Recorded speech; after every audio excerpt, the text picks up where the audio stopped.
Alam mo ba na kaya pa ni Fredrin makipagsabayan sa mga assassin jungler sa panahon ngayon? Malakas pa rin si Fredrin lalo na kung kaya mo siya gamitin.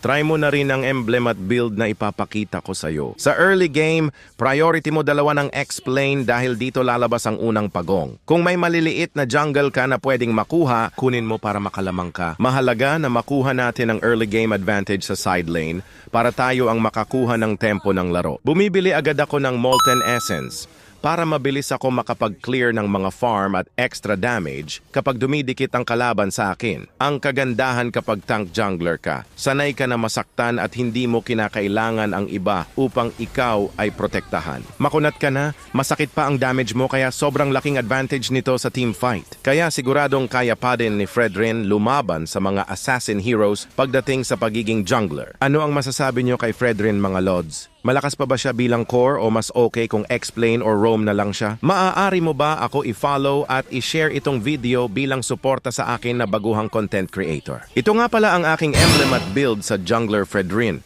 Pwede mo ito gayahin at ilagay mo sa comment section ang resulta.